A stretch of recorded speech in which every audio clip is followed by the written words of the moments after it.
The money sitting in your bank right now is actually losing value every single day. But in 2026, keeping too much cash in the bank might be one of the worst financial moves you can make. Most Americans think their money is safe in a savings account. But with inflation still eating away at purchasing power and banks offering interest rates that barely keep up, your money isn't growing, it's shrinking. Let's say you have $10,000 sitting in your bank. If inflation is around 3 to 4%, you're quietly losing hundreds of dollars every year without even touching it.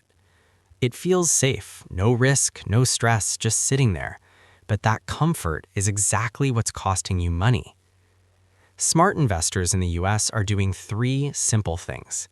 Number 1, high-yield savings accounts. Not all banks are the same.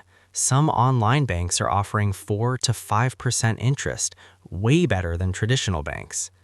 Number 2, index funds like the S&P 500. Instead of letting your money sit idle, you can invest in the overall market. Historically, the S&P 500 has returned around 8 to 10% annually over time. Number 3, short-term Treasury bills. These are backed by the US government and are considered very low risk, and right now they're paying surprisingly good returns. You should always have an emergency fund, at least 3 to 6 months of expenses, but anything beyond that, letting it sit in a low-interest account is a silent wealth killer. They make their money work, and in today's economy, that mindset matters more than ever.